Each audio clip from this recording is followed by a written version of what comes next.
Good morning, one. Good morning, all. It's the doctor's surgery. As per normal, we apologize for the late start.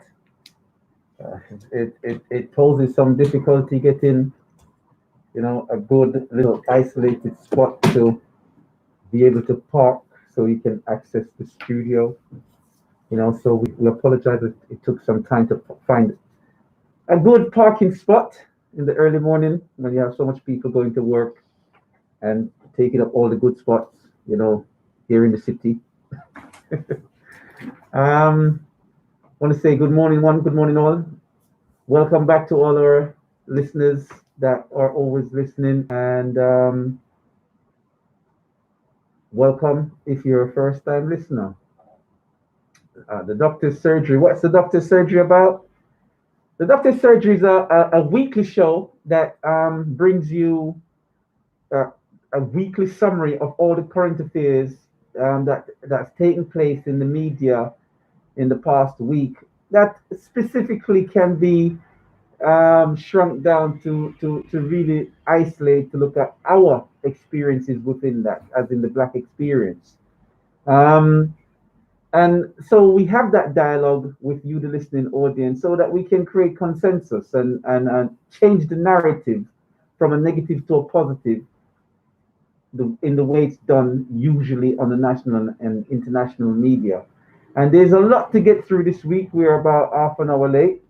So let's jump in to the greater subject area. Now, the phone and texting line, if you want to take part in the show, is 0753 996 8143. I'll give it again, 0753 996 8143.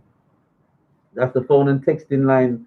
What are some of the things that have taken place in the past week that we can talk about? Well, first and foremost, we had that situation there with the Taylor family, Breonna Taylor. If you guys don't know, they've reached a $12 million settlement in the United States in terms of the lawsuit placed on the city by the family. Now, if we can take positive from this situation, the positive and the good news about this is that a settlement was reached, and the settlement does not negate the need for a criminal investigation. So a criminal investigation is still taking place, which is extremely positive.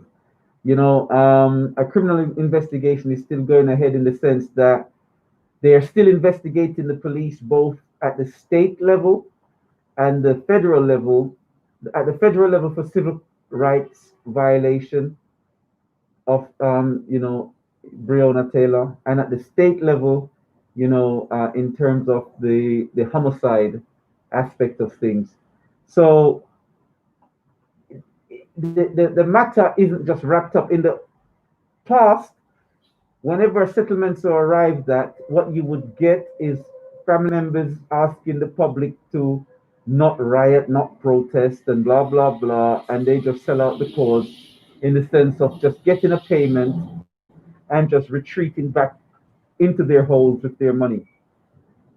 But not so for this scenario going forward. And I love the precedents that the Taylor family that they've made, or Breonna Taylor's family that they've made, with the fact that the settlement is pushing for legislative changes within the city, and also and the policing laws within that city, and also it's pushing for the fact that the officers, if they found to if it is found that they've done something wrong, they could face criminal proceedings. Whereas in the past, like I said, when there's a settlement reached, the officers that did the killing, they would just go back onto duty or whatever if some of them don't retire or leave the force, and it would be as if nothing happened.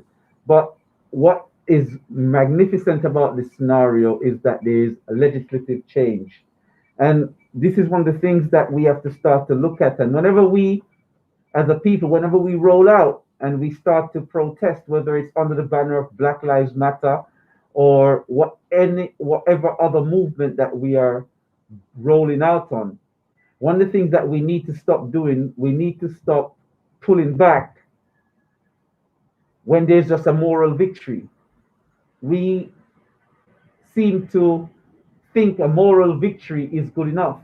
But what we have to push for and fight for throughout the whole process is not the moral values of the thing, but the legislative and the legal precedences that are made and put into motion as a result of the protest. And this is one of the reasons why I credit the Breonna Taylor's family for what they've done so far, in the sense that it's not just been about the money and getting a payday in court, and then that's the end of that, as if your child's life is worth any amount of money. It's about that there's compensation as well as criminal proceedings, as well as legislative changes, and these are the important things. You're not only getting that compensation if needs be, but you're also protecting others of self and kind with a wider brushstroke with the legislative and the legal proceedings. And you're letting them know that they cannot get away by just buying their way out of these things through their insurance policies, and everything is hunky dory. So it's open season to kill black folks. No. And the Taylor family is doing a good job in moving forward in that sense. And we hope that any other proceedings that take place follow a similar protocol, in that that they hit from every direction financially, and the people that pull the trigger should spend some time in prison. Those corrupted, racist officers. Also, in the news over the past week is the news that Barbados is to remove the Queen as head of state. I wonder how you guys feel about that. I see the producer look at me. She's Bayesian, right? You get me.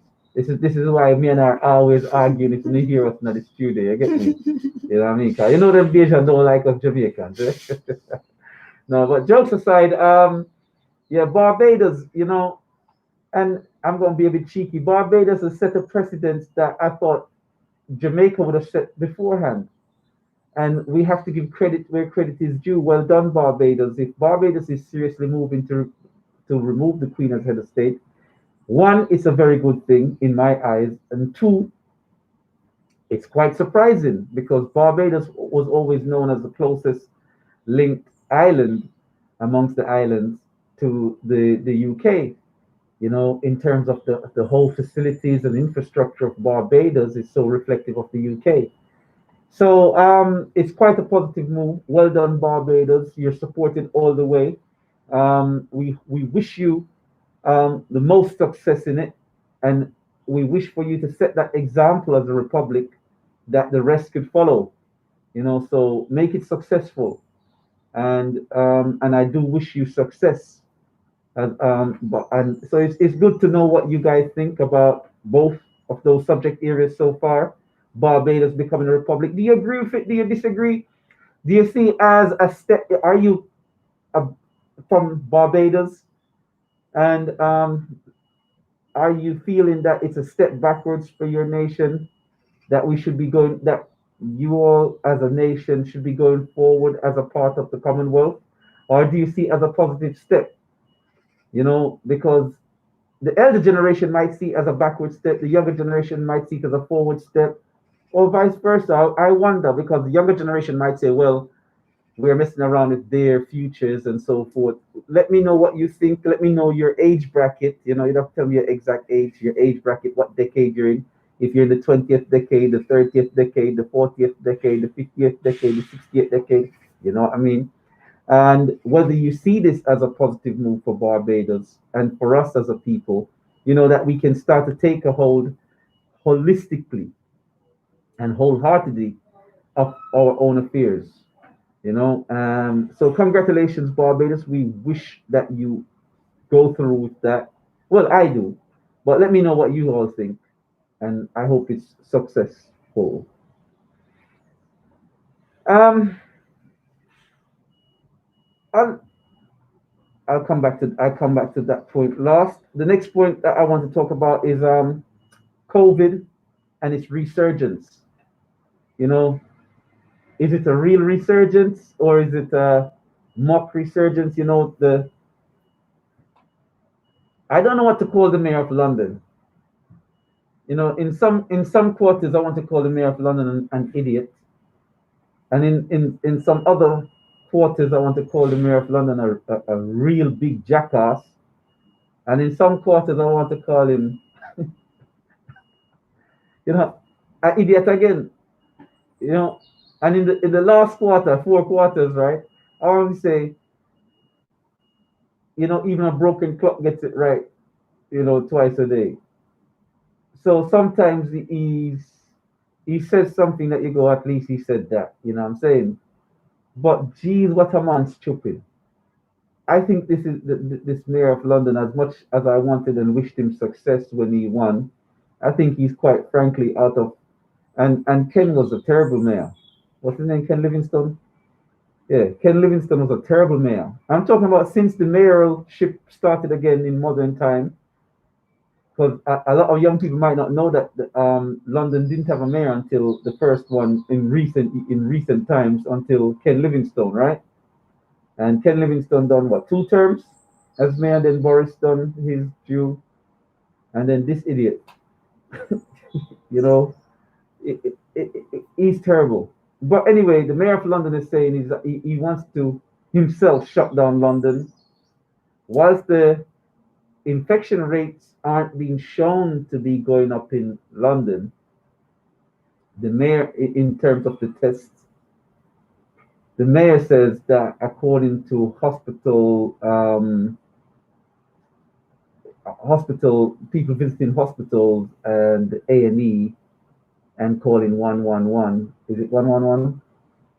Um, and various other factors, there are other pointers that show that COVID-19 is potentially on the increase again in the capital. So a lot of the whole thing just feels like scaremongering, because as we transition from the summer months into the autumn, we know that we have hot and cold days, right? And this is what they call the flu season. When you start having all kind of problems. Now, is it that we're seeing a true increase in COVID-19, or is it a lot of false positives, in the sense that, because it's flu season, a lot of people are showing positive for COVID-19 on the PCR test when it's not quite COVID? Or is it the case that it is COVID? Or is it the case that it's just a scaremongering amongst the people? Let us know how you think. How is it affecting your business as a black business owner? Are you a black business owner listening? How is COVID-19 affecting your business, or an employee going out there to work? Or are you one of those people in the hospitality industry that is suffering detrimentally from COVID-19? Are you self-isolating at home and you're not quite sure what to do, whether you should be going out back to work or going out in public, because the information is quite convoluted, and knowing that us as a people are the most affected based on the last time there was an issue, right? In the last wave, there was a what, 4-1 in terms of the disproportionate impact on black folks. So it'll be good to hear from you guys in terms of what your feelings are around COVID-19 and so forth this week. I'll give the phone and text line in a minute, but I just want to cover all the subject areas that we're looking at today at first. Also, in the news towards the latter part of last week was the fact that I think the government has introduced new guidelines for schools, to say schools would lose their status to be a failing school if they do not start teaching 5-year-olds. So these are primary schools, right? If they don't start teaching 5-year-olds around about LGBTQ premises and principles. So this is like detailed lessons that are expected to be taught in the schools. And if you didn't know about this, you need to check it out. These are detailed information to be taught in the schools on, sexuality, which is worrisome. So for some, and are you one of those people worried that your child could be in school and be taught these principles because you can't omit your child from school? I know last year was it last year, early this year, the process was due to be started, and we had all those people in Birmingham and up north, Mm. the people from the Islamic faith protesting about it and taking their children out of school, about their children being taught things that their religious virtues and values did not support. So let us know what you think about that. That your child could be taught graphic information about self gratification, which is quite astounding that you'd want to start teaching a little 5-year-old child about self gratification. And if he doesn't feel like a boy, or if he doesn't want to be a boy, he can be a girl, and that side of stuff, and vice versa. If you don't feel like a girl, you can identify as a boy. I mean, the whole 9 yards. They want to teach a young and impressionable mind. Now, I've listened to both sides of the story and both sides of the saga, and I've got my take on it. And I'll come back to my take on it later on in the show. But I'd love to hear your views on it to see what you guys think. So I'm going to open up the phone and text line if you want to call in. Remember, it's a call-in show, and if no one's calling in, we just call it an early day. You know what I mean? Because it's about dialogue and getting it out there. So remember, it's Omega. If you're listening on 104.1 Omega FM or omegafmradio.co.uk, mixcloud.com/Omega DJ, or on YouTube on the Doctor's Surgery, you go to filter and then you choose channels, filter by channels, and then we should be right at the top under the channel. When you filter by channels, the Doctor's Surgery, THE space Doctors, DOCTORS space Surgery, SURGERY. And you can watch live on the YouTube. Watch us in the studio, taking part in the show. You can give us a call and take part. Now, the phone and text line is 0753 996 8143. I'll give it again, 0753 996 8143. That's the phone and text line. One more time for the money, 0753 996 8143. It'll be extremely important, valuable to hear from you guys this morning. So let me take you back from the top. So ooh, we have a first caller. Ooh. Caller missed the call. If you could call back, 188. Um, I know that I'm not sure if that was a drop call. If you give us a call back, 188, we can take your call and go live. We'd love to hear from you on the show. I'll give the number again for all the listening audience: 0753 996 8143. 0753 996 8143. Um, so we go back to the first topic here that we mentioned when we started the show this morning. Breonna Taylor, for those who don't know, Breonna Taylor is a young lady whose home was invaded by the police. And I mean, everyone should know, but I'm going to recap. She was 26 years old at the time. Her home was invaded by the police on a no-knock warrant. Now, a no-knock warrant means the police can gain entry to the police gains entry without knocking to say police. They just break in.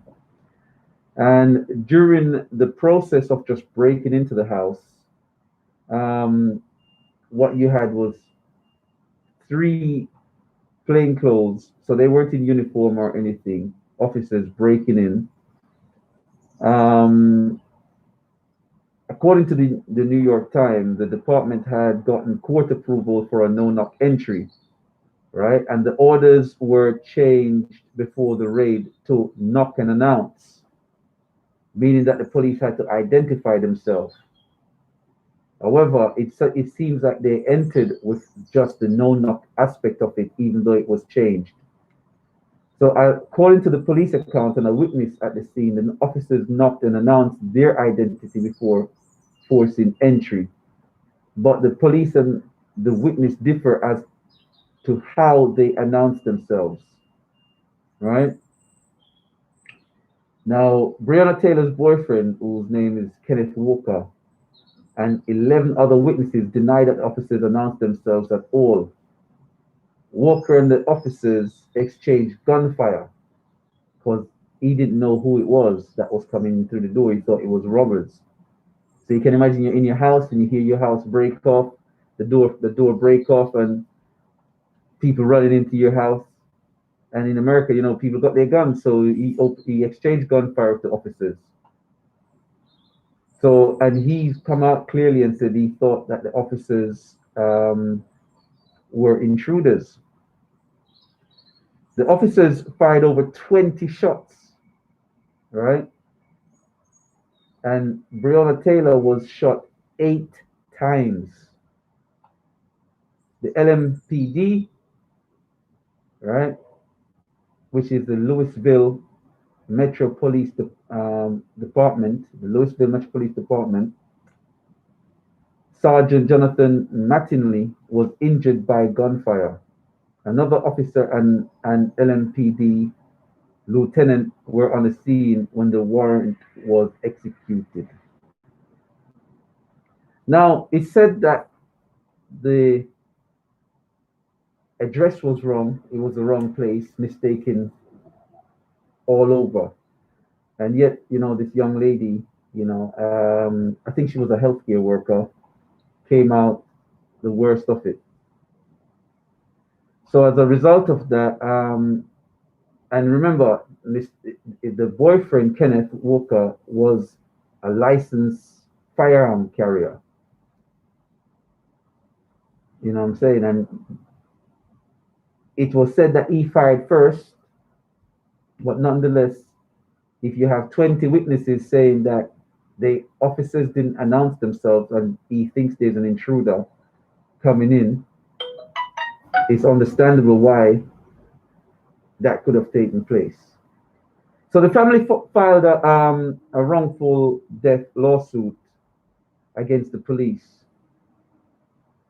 And as I'm saying, is usually what takes place with these wrongful death lawsuits is that once an agreement has been reached, you normally get what you call case shut.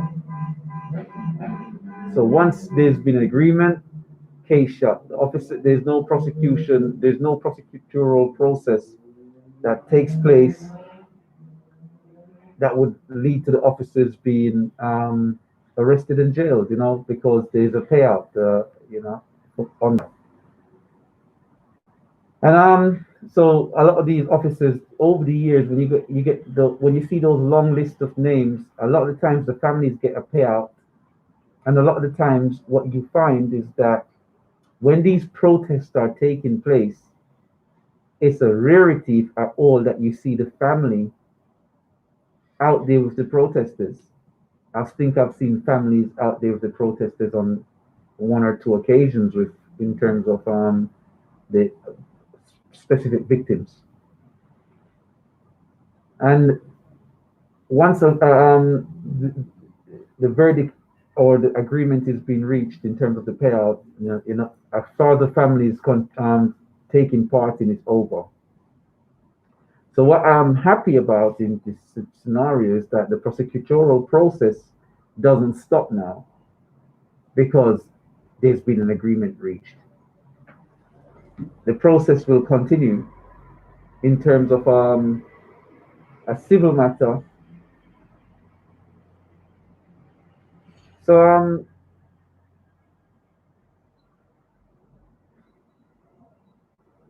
it's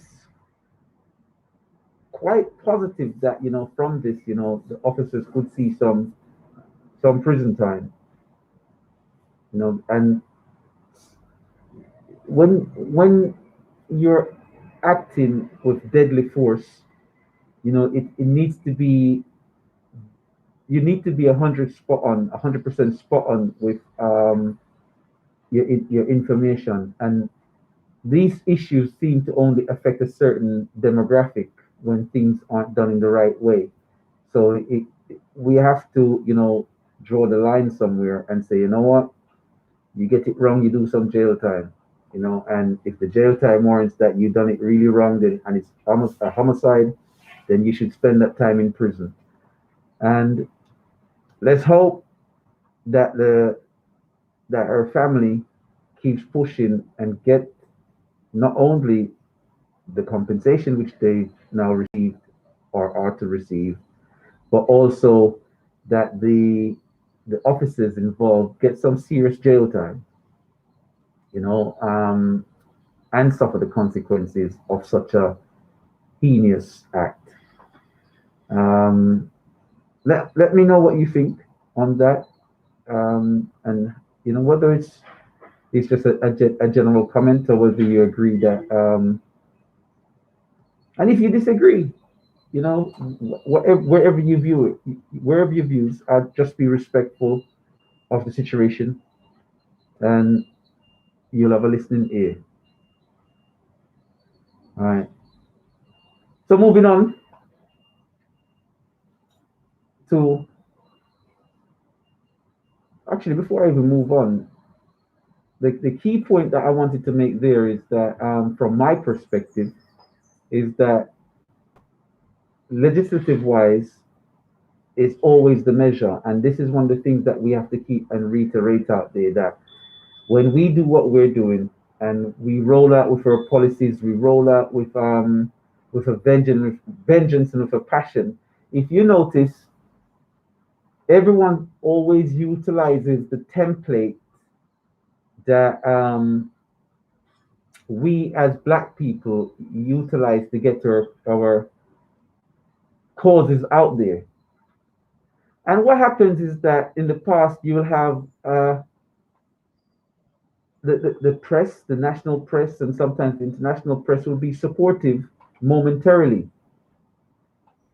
The moment that you get that moral victory, in the sense that you get that recognition that it was awfully wrong. So if we look at, is it George Floyd? The international media has come out and said it's awfully wrong that this is taking place, and yes, we need to end racism and so forth. But then, as the momentum for these things carry on and continue, the more you start to see the national media personnel frown about the ongoing changes that are taking place. When you listen to the likes of the BBC, and you listen to, and we're talking about the media giants in the UK, when we listen to the likes of the BBC and the likes of LBC and so forth, all these talk show and talk journalistic programs, what you get is that in the early days you get that initial support, and this is the circular action that always takes place. In the early days you get a lot of support. When I say a lot of support, you get a lot of support in that everyone wants to broadcast and be and present journalistic excellence in supporting the moral values of what was right and what was wrong in that situation. Then, as time proceeds, and when I say time, it's not even like I'm talking about 2, 3 years down the road. As time proceeds, where something better comes up, so it could be a month away, 2 weeks away, as something more pertinent to the society that we're in comes up, that issue is pushed by the wayside, and more every time something causes it to be flared up in the press, the comments become more disparaging from the presenters and more um, subtly an attack on the very integrity of the information. So even when we look at the modern day movement, which we call the BLM or the Black Lives Matter, where some of us may agree or disagree with, but we all support at the moment because we recognize them as the spearhead and as they have the most media and global recognition branding at the moment for the purpose of ending racism and balancing what's not balanced in society in terms of fairness. When we see the issues being pushed out there by Black Lives Matter, what you get now, and if you listen to the main media houses, predominantly it's a growing consensus towards garnering public opinion to dislike the policies and the push of Black Lives Matter. So as they push public opinion towards disliking Black Lives Matter, it's done in such a subtle way. And it would be done like this. Are we to whitewash over our British history? So, for example, in the past week, Black Lives Matter has brought up to attention via the awards people.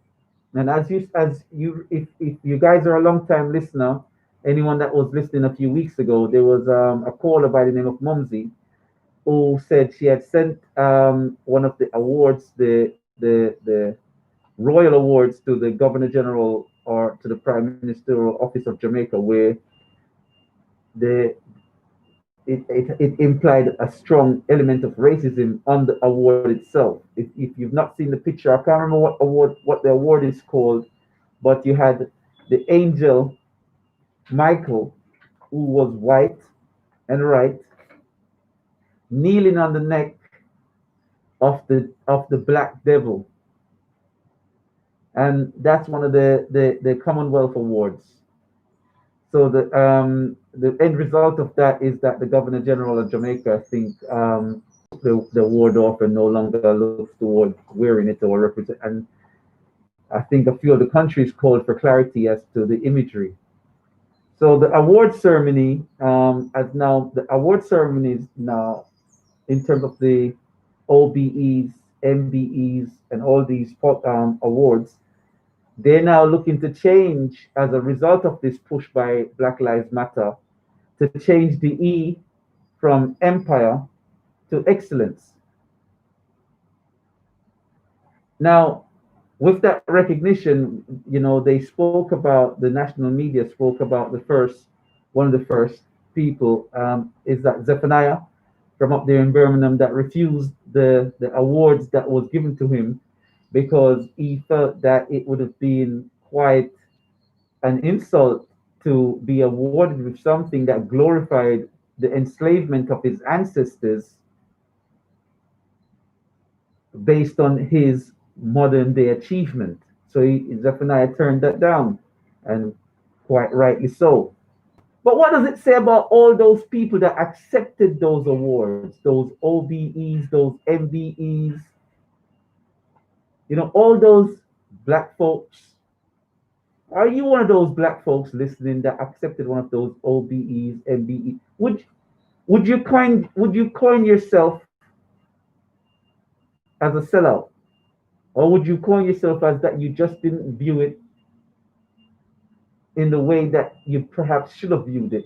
Because now even the people that are issuing those awards recognize the insult of those awards. And you have so much black folks that coveted these awards as if it was something great, something that celebrated their own ancestral past. Sorry, let me rephrase that. Something that denigrated their own ancestral past, they were currently celebrating receiving. And so what you're getting now is this whipping up of the media where you're now getting people hating more so as you listen to the feedback, the movement. Now, there's so much to cover here. When you look at the hate that's been whipped up, you start to realize that it's not accidental. This is actually, you're actually getting these um, journalists and media personnel presenting their stories in a certain way to whip up hatred. And even though they themselves know the the true motives behind each step, they pick and choose as and when they present those true motives. And I give one example. On the Nick Ferrari show last week, yeah, miss, I'm gonna start calling names now because we're gonna fire anyone up that crosses the line. No more, right? That's the philosophy. On the Nick Ferrari show last week, Nick Ferrari allowed several callers to present subtle bigoted reasons as if it was true, reassuring them by, yes, I understand that very much so. You know how he speaks. And he allowed those arguments to take place. Yet on his very show months ago, we have heard him explain the premise that the push by BLM, by Black Lives Matter, and saying Black Lives Matter is to create a standing platform where the disproportionate attack and injury and insult to Black folks are rebalanced. And it wasn't the case that all lives didn't matter. It was the case that they're highlighting the essential virtue that disproportionate treatment due to racism and societal racism needs to end. Now, the problem is that every time you get someone bigoted coming up and they're saying, well, all lives matter, and da, da, da, this is we can take two approaches here. We can treat that bigot as a bigot with no need of trying to teach that bigot any information to stop the bigotry. Or we can treat it that that bigot is just a bit ignorant and a bit lacking in knowledge and just needs clarity so that they can be a better person themselves. So each time the issue is brought up in a disproportionate way, it needs to be challenged and an explanation be sought. And if that bigot pushes on and saying, well, no, blah, blah, blah, then you know a bigot is just a bigot. So as a result, when you listen to these shows and you hear them talking, it's like you would expect the presenter at that time to say, well, I keep explaining this, but I do it to lend clarity because I want to be a part of that process that ends racism. But when you hear the presenter agreeing, you have to worry. We have a caller. Caller, what's your name? Where you calling from? Hi, this is Mamsie again from Brent. Hi, Mumsy. How you doing? As I listen to Amika show always. Mm-hmm. I just need to clarify. I've never met you, but I need to clarify 4 points here. Number one, I want to look at the issues of this sex being taught into school. Mm-hmm. Have you ever considered that it was part of the World Health Organization, Bill Gates, all of them, that actually set this up to be taught in school, just like they set up the money to implement drugs and JDs? Mm-hmm. The children at 5 years old, yes, we have been lobbying, sending around change that or petition to sign, but how many people really signed it? It's not just the Muslims. I haven't seen that petition, no. So I couldn't tell you. So that has been going on for 1 year now, Mm-hmm. right? Just like I sent around way back in 2002 or 75, I sent in a road actually sending a petition around for the apology because they tried to arrest their brother in front of the Queen and it didn't happen. And every prime minister thereafter I wrote to, nothing happened except this one. Mm-hmm. Now, that's one point I need to clarify. Not the government, they're all part of the same pot. Mm-hmm. This is coming from the American situation. Mm-hmm. You understand? And it's all part of what Black Lives Matter and all those sort of things. And actually, you don't want to let me start. Yeah, no, I'm going to touch on that, Mumsy. Trust me, I'm bridging the gap.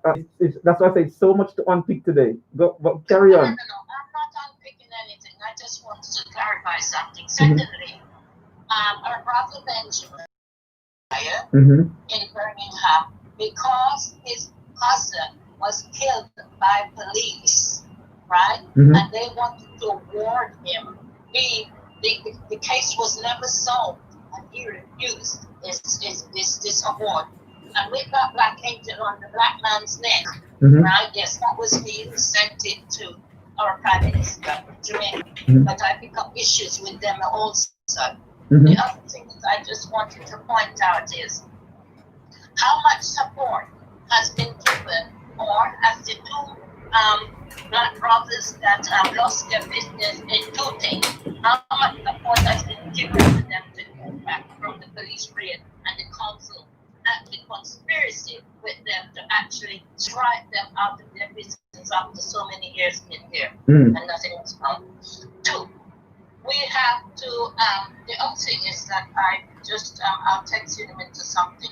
The other thing is that I wanted to actually pick up was we seem to focus, racism is never going to die. It cannot die.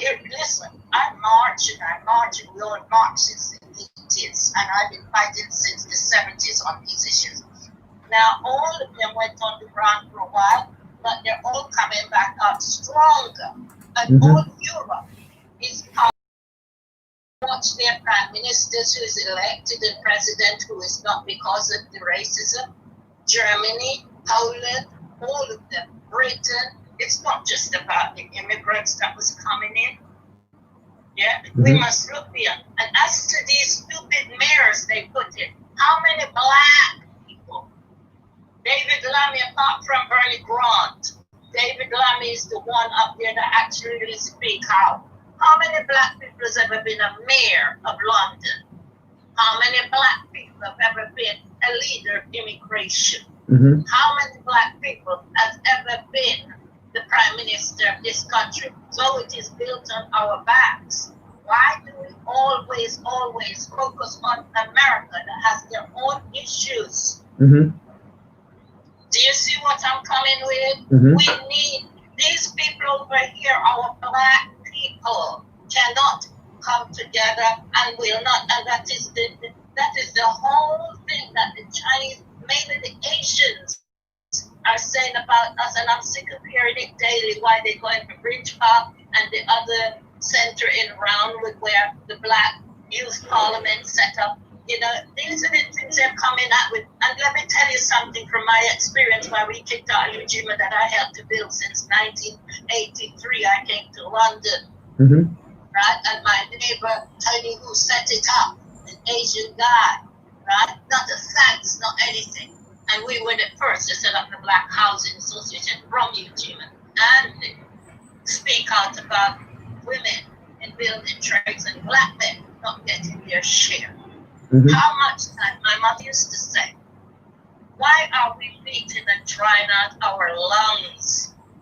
Yeah, to speak and there is so little action. This is why I love to listen to OG, I call him Uncle, right? Because we are so frustrated going back from I was involved in gun crime when it started, you know, fighting the police to say, listen, in the Wembley area, you cannot go after our young children and say they're misbehaving. They're playing, they're laughing, they're coming from school. Why are you standing there as police instead of saying guidance to the children on the buses, and they started doing that, right? Mhm. So what I'm actually saying, we don't get support here. The march is one thing, beating drums are one thing, but when it comes to business, when it comes to going out there to really see to our children, and the other thing I want to point out, the young people, from my experience working at the schools,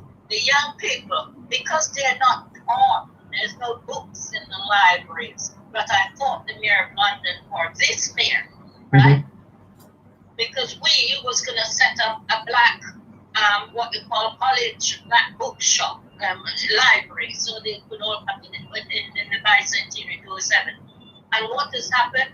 Everybody went off with me and didn't want to do the funding. The white people who, the voluntary service who were supposed to help me, they actually didn't. When I sent to the lottery, they said, oh, they went and got a white girl to actually cook up an English breakfast to give her grandfather and say, this is the ancestors, right, on the TV, right? So what I'm actually saying, we need to stop, shut our mouths, because that's where we are losing out a lot, and everybody know our business and keeping everything we have created and invented.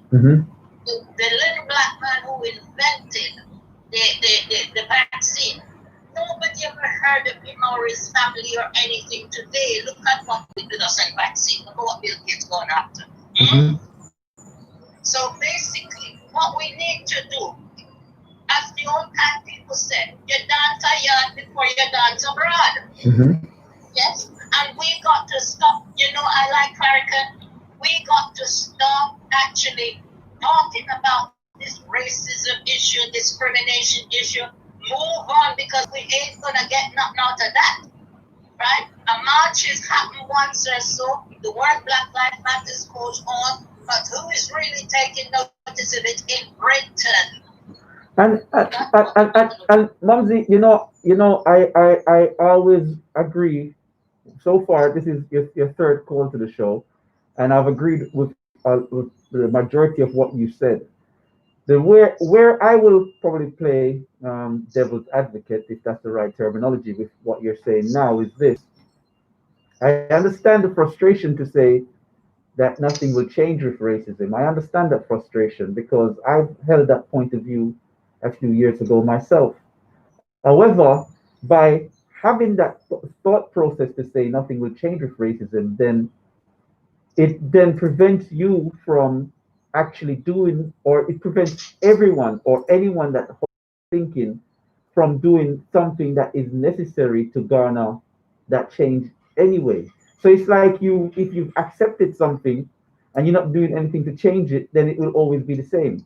However, No, I say that.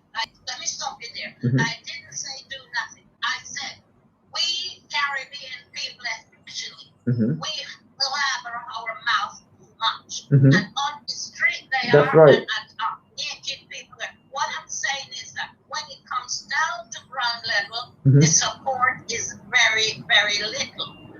A bit of an organization. Can I give 2 points to that? Please, if I could give 2 points to that. We must shut up and act. No, what That's that's what I'm saying. yeah. Like What is what I'm saying? and all of them. I give 2 points to that. I give 2 points to that, and I agree because I always say that we need to act.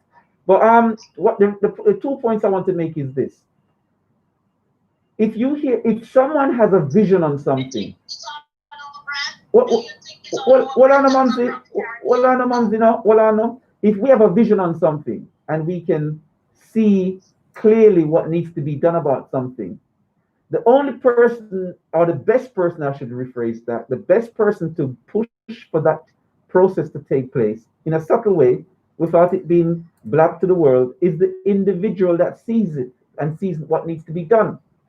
I say that because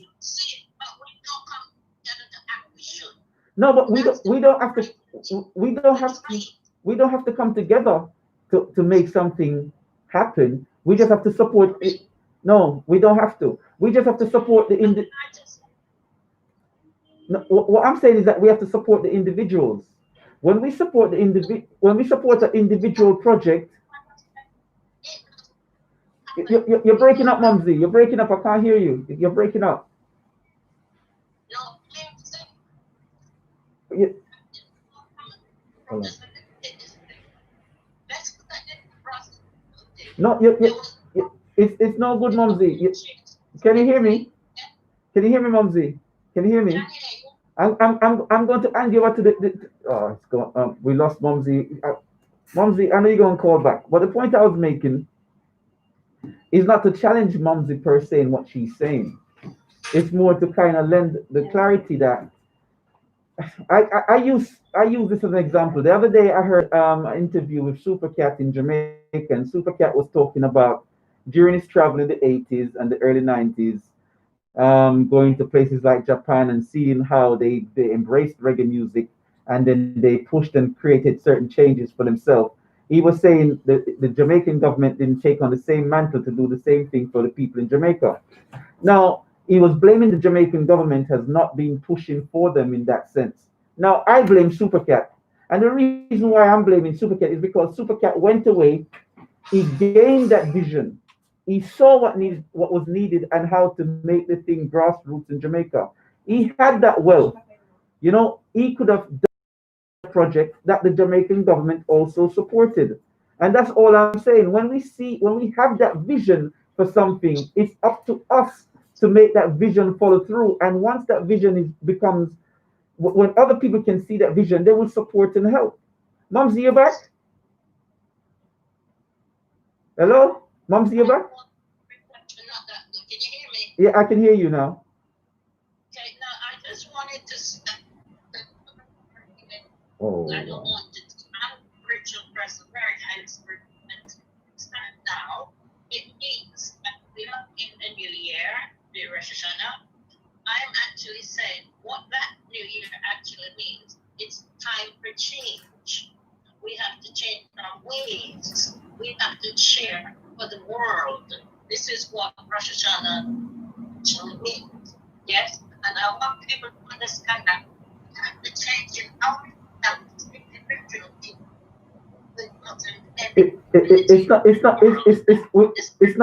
it's not happening, Mumsy. Can't hear you. Can't hear you at all. Sorry to listening audience. We're gonna try to get Mumsy cleared up because we can't hear her and it's not giving her the justice of what she's saying. But like I was saying, when you have a vision of something, and I agree with Mumsy when she says we all have to change. However, we have to be mindful that we don't impress negatively our views onto someone else that prevents them from doing what they're supposed to do. Does that make sense? I'll explain it. Okay, When we impress something onto someone, right? We as they say, we become impressionable. It's a bit better. Yeah. All right, I'll come to my point in a sec. Mumsy, I heard it's a bit better. Uh-huh. I'm just saying, I am in what is called Rosh Hashanah, which is the new year. Mhm. Everybody have their beliefs. I am a highly spiritual woman, Mhm. right? Now, the thing is that what you find, this Rosh Hashanah actually means a preparation of change Mhm. from what we were last year. Mhm. Yes? And it also means that we must care and share, look at ourselves to make a difference this coming year because it's done bi-yearly, Mhm. and to actually share with the community, the world, our family, and so on, that we are the world. Mhm. So we must actually share, but look at our own faults, what we did last year and didn't do, that we can activate that this year. Mhm. This is what it means, Mhm. right? And coming up to that, which is on the 27th of this month, it is called Yom Kippur, Mhm. which the book of life opened before the Most High God, by His Son, in front of us, with each of our recorded angels from birth till death, record our actions and thoughts, what have you for the year. That book is opened by Christ Himself every year, right, in front of His Father, playing on our behalf, whether we get another day, another week, another year, or whatever. So when we hear somebody die, we don't question it because they may have been crossed out the book of life in whatever way it should be, but the souls, and you look at how the ancestors died, because the souls don't die, it removed, goes on into the next generation and generation and generations to come.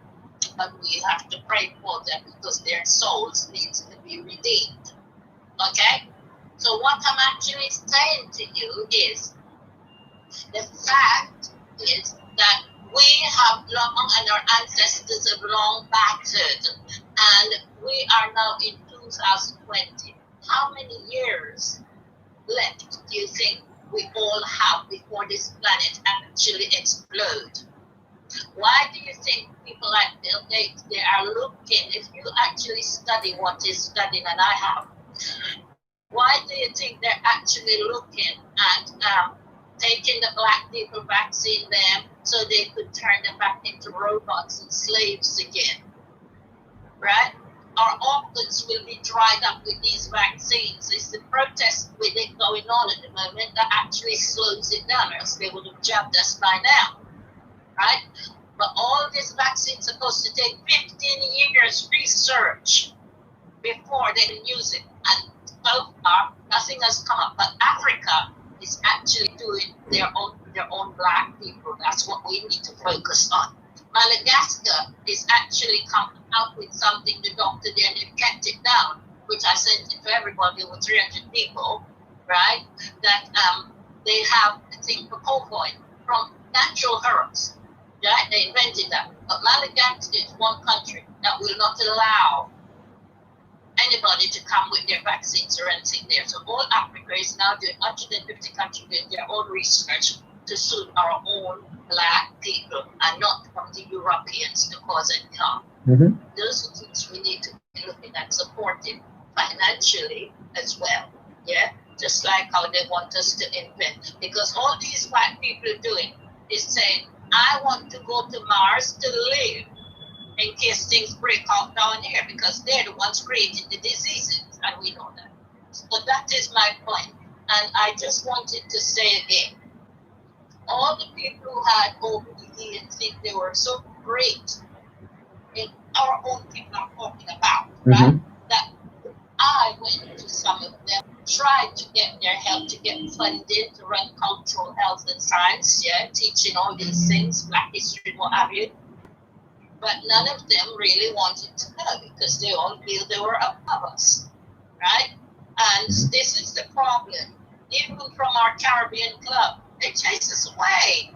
Going there when I needed some money to get a cooker for the poverty for the University of Jamaica to help the poor people, so they can have breakfast or whatever in the morning to go to their lesson. What did they tell me down there? The money they pay here, go to Jamaica, take it back, cook and give them. This is our people here. 3 judges here. Yes, 3 black JPs, right? This is the club we pay money to go into. This is how they support us. Okay, all right, Mumsy. Now I'm going to address a few points on here. Yeah, Mom.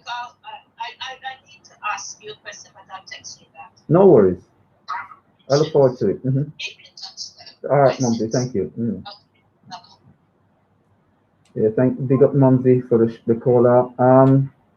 I just want to quickly finish summarizing what I was saying is that when we have a vision for something, when we can see a problem and we can see a solution to a problem, we need to learn to implement and take the time out to ensure that solution is manifested in life. A lot of times what you find is people seeing a solution to something and then they complain about someone else not making that solution come to light. So it's like they want someone else to do it. They want a savior as opposed to saving themselves. We have to get up as a people and make sure that what we see, the vision of what we see, is what manifests. If the African leaders didn't themselves get up and say, like Mom just said, like Madagascar, and start to create their own herbal approach to helping their own people, then it wouldn't happen. And in the same sense, everything needs to be done in quiet, because the moment that it goes out there to the general public is the moment that you find that they try to tear it down, because the powers that be, they want to maintain their sorcery or pharmaceutical control. Call your live. What's your name? Where you calling from? Yes, sir. Good start. Yeah, man. What are you doing? Good to hear. Good to hear your voice. You can hear me good, yeah? I, Yeah, I can lovely clear. I can hear you. I can hear you. It's not loud and clear, but I can hear you. All right, let me turn it up a bit. All right. Yeah, so you're all right, yeah? I can't complain. Doing my best. Yeah, man. That was a good show that lady just come up there with, yeah? Mm-hmm. I can see where the difference is, yeah? Mm-hmm. What she's trying to say, yeah, that we need some action now, yeah? Mm-hmm. Now, I'd like to just say, yeah, this is what you call world. Mm-hmm. You just remember that the world is not the earth. The world is just a systematic thing, yeah? It's a man-made situation, and we all are part of it because we all are part of a prison situation. But anyway, this man-made world thing, where we call world, some people is looking at it as this earth. Mm. But anyway, this world been changed a few times now, yeah? Mm-hmm. As in the centuries goes by, yeah? Mm-hmm. And what I'd like to say as to counteract with what the lady was saying, not counteract, but to back some of what she was saying is that we are in 2013 right now, and I'm going, as she said, with the natural calendar, which is the Ethiopian calendar, but we know we in 2020 according to the Roman calendar. Okay? Mm-hmm. Yeah, but we, the people, the Nubian people, you might say black people, we have never moved, we have never changed, we just talk. We have never, yeah, we go out and burn down things, but as you say, we stop at a point which Can I doesn't can I solve pause? no Can I problem. pause you for a second? Yeah. Can I pause you for a second? The reason I'm pausing you for a second, I want to make sure that the point I was making has come across. I know that I used an American example with Breonna Taylor, but I wanted to see if the punchline of what I'm hitting at, if it's getting through. One of the things I said is that the respect I have for the Taylor family is that they've not only gone for the compensation, but they've also pushed and maintained the legislative. And I'm saying that, and I'm saying that anything that we are doing in terms of racism and so forth, we have to understand, we have to grasp, we have to have that basic understanding that unless a legal precedent comes at the end of it, then it's a waste of time. Okay, I got that. I And was just clarifying what the lady said. yeah, We have to stop talking and we have to put action out. So she's right with that. That's mm-hmm, what I was trying to say. mm-hmm, Now, what I'm trying to say now, the world has moved on, but black people, let's use the word black just for now, yeah? mm-hmm, But the black people are, them associate themselves with black, has not up to today moved. I mean, now we're living in 2020 now, and it's a big shift we're living in right now. Let's use 2020 because they don't even know we're in 2030.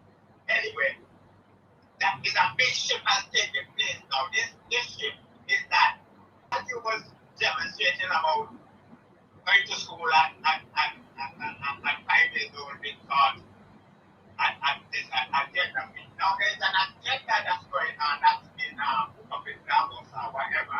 mm-hmm, That all the things that are happening now is to do with that. You know what I mean? It's to do with this agenda that's happening now. mm-hmm, And we have this topic on the show with OJ and you know, I guess I've been attacked, you know. So mm-hmm. yeah, but this is what happened in that agenda situation which, as I said, the world is what Barack Obama would say, change. You know what I mean? Mm-hmm. And a lot of us that are as I said, black, we're not go down that road of that change, but we do need to move on to do a change which would be come together and stand firm to what we recognize recommend and urge. Mm-hmm. And we can't go on different to earth. In the beginning, God created man and woman. Man to man is so unjust, woman to woman is unjust. We can't go down that road. If we go down that road, it's all over. You understand? So the little people that might go on that side, okay. But the majority of us, we all started off in church. Okay, I'm not church no more, but we all started off that way. And we know that the church at the time said that can't happen, and they push the issue that. If we talk, if the church is the first thing they always say, look, in the beginning, God created man and woman. all right, hold on the caller. Hold on there. You see, I don't, you see when, follow me for a second, right? To impress one's religious values in these conversations, right? It will not impact on society because society would say this is a secular country. It's no longer based on, even though it's meant to be a Christian country, it's no longer based on Christian values because it's a secular country where we respect the rule of law. So we have to understand that first and foremost. If we're talking about the UK, we have to understand how the UK functions then as a country when we want things to go by. We cannot present something from aspects where some people see as fictional in a setting when you're doing that argument unless you know exactly as and when to use it. So in a debate where you're going to where certain religious values and virtues and religious books and religious stories are going to fall on deaf ears, we have to know how to navigate those waters. What I will say to you is this: if we should look at every deviation from point dot as a perversion that is then typicalized and accepted within society, some people will say normal. Some people will say then if being and this is an argument I heard whilst in the field of working in the UK. I heard from professionals. If you have people that say, one person that says, listen, they are a man trapped in a woman's body, or a woman saying they're a man trapped in a woman's body, or some, the LGBTQ, I'm saying the old aspect of stuff, right? Even for a straight person, I say this: the impression and impressing on a child of any aspect of any letter, even for those that are heterosexuals, right? In heterosexuality, it has its own perversion. So to impress anything on a young child's mind, a developing mind, it's not the responsibility of the school. It's not the responsibility of the individual. It's the responsibility of the parent to ensure that, to know their child, to as and when the certain things need to be introduced and explained to the child, so the child doesn't develop prejudices against those individuals in those individual situations, but they understand the deviation where that person represents, and that child is able to then navigate the path through into adulthood and be able to be confident to say who they are and what they are when they're an adult. Everyone wants to impress on everyone else's children their own perversion, and that's where the problem comes in. I feel. Let's say that, yeah. Mm-hmm. You say law, yeah.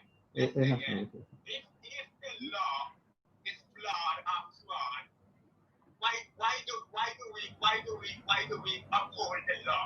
Because from a law, I'm gonna tell you that yes, man to man, woman to woman, that's law. There's something wrong with the law. So you know now, if this was the case, none of us would be here, neither you nor me. So if it's the case, then the law is a free for all, it's a lawless law. This is exactly. Where do you draw the line? When is it that it's okay for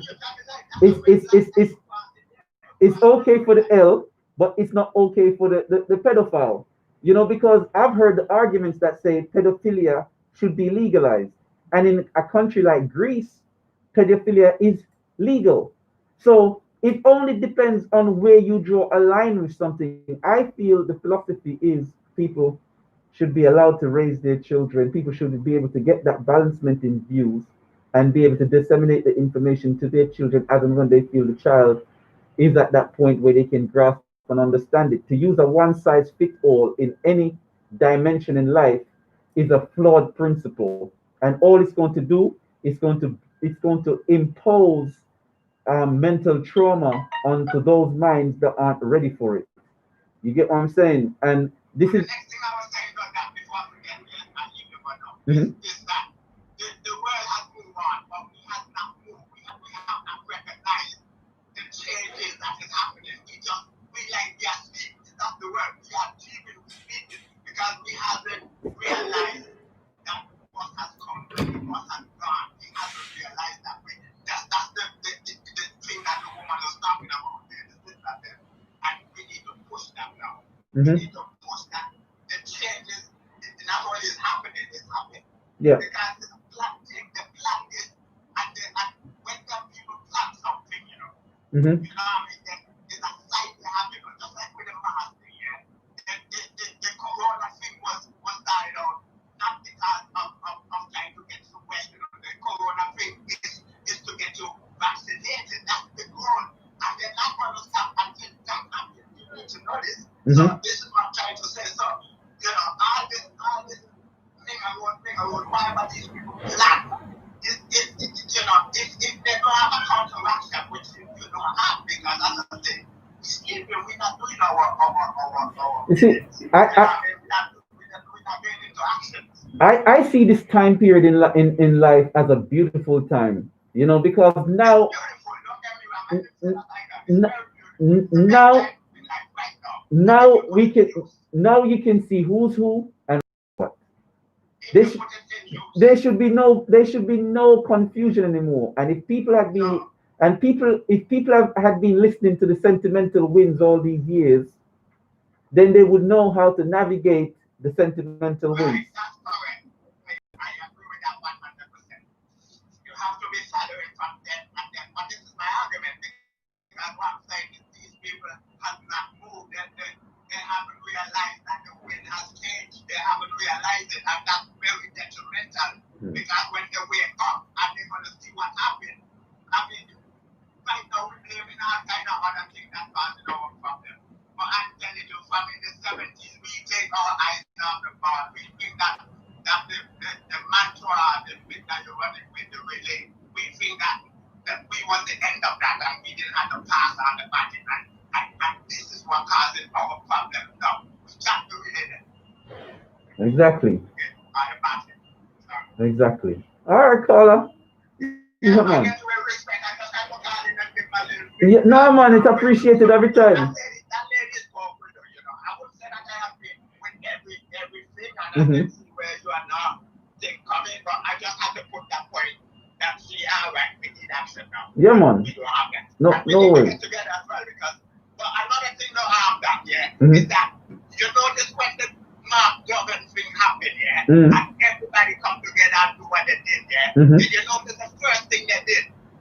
We was using that BlackBerry stuff, and that was to Canada because the BlackBerry stuff was to Yeah. Canada. So And did you see what they do? They attacked that. they attack And when they exactly. realized nothing else was working, that's what they attacked, Exactly. And this is what happened to us now. I would like to say, like, as what the lady said, what we have happened to us, our information has been locked out. So a lot of us don't have the information. There's a lot of people that there it is. Mhm.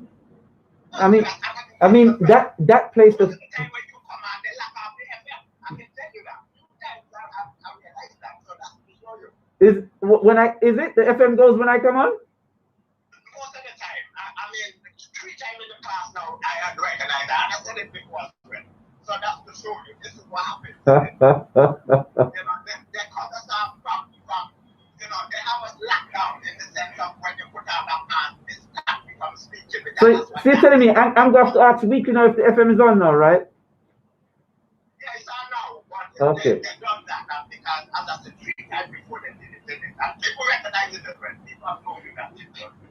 All right, no worries, no worries. Yeah. So anyway, respect on that, man. You're doing a good job, and I really would want you to contact your situation. Just continue, yeah? Yeah, man, no worries. Bless. Thank you. Yes. Text message reads, why do we have to jump to their drum, their social engineering? Yeah. That's a good point. Mumsy, I'm still waiting for your text. You said you wanted to ask me a question. Please text it in. Um, as I was saying anyway, in relation to the subject, we have to, if, with anything we're doing, what they do, they like everyone knows, they will take what we have and then they polish it and make it look like theirs. You know, they know how to take our stuff and steal it and polish it up and make it look like it's not ours, right? Now, the whole thing is whenever we do something in every area, it's copied.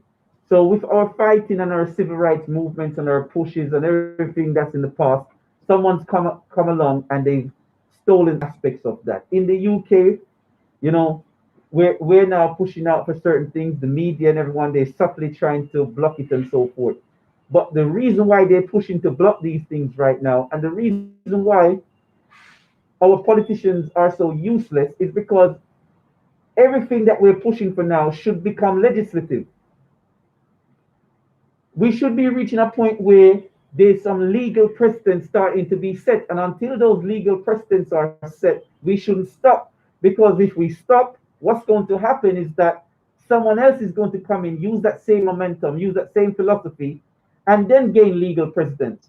And I say this not because I'm attacking the LGBTQ community, but they always use the black shoulders and the black causes and the black argument in their fight, and then they get legislative processes. No one stands, everyone go, oh, but yet when it comes down to those that are evidently who they are in terms of someone can't out of the blue just turn around and say whether I am heterosexual or whether I'm not. It's something that I choose to put on display. However, if I'm walking down the street and someone sees me, they know evidently who I am. Yet the person who chooses to want to declare their lifestyle, and I don't blame them if they want to or don't want to, the person that chooses to declare their own privacy of their own bedroom to the world feels aggrieved and gets recognition and legislative, but yet the person who walks and is just who they are based on what you see is what you get, they can't get that legislative process. We can't choose to demonstrate if we're black or not because we are seeing who we are as and when we are seen. So this is why we need to push through to the end with what we're doing, and we need to stop allowing people to take our arguments, take our fights and struggles and benefit from it, and yet we're still pushed by the wayside. So now that society is slightly and subtly turning against the Black Lives Matter movement again, because we know they did it in the past and then now they're doing it again, now that the momentum from George Floyd is dying down and they feel like there's been a payout for Breonna Taylor. No more. We push forward together until there's legislation in place. Just like how if we got there and we congregate in a group of 20, the person that organizes that is going to get a £10,000 fine. In the workplace, if someone presents racist values, they should be seen prison, jail time, and a massive fine. Likewise, in every setting, there should be significant and severe consequences of demonstrating or displaying racist and racial behavior. And again, guarantee you things will certainly start to peter out. Until there's legislation, don't ease up. And whenever someone tries to subtly use their little subtle nuanced way of presenting things, the Nick Ferraris and these guys on the BBC, and it's just sad that you see certain black presenters on the BBC saying things against their very own in a retarded way. I use that word not to be disrespectful, but it is what it is. And so we push through until we get legislation, because now there's legislation to teach in school about sexuality, but there's not legislation to dismantle all the racist images in school. There's not legislation to teach about, when it comes to black history, it's not always slavery. There's not legislation to teach about how the Egyptians were black and how great Africa was and who tear it down. But there's legislation to teach a Europeanized and a European sense. And usually those people in school, and I don't mean to be disrespectful, but it's what I experienced growing up and what I saw. So it's just a true story. You get me?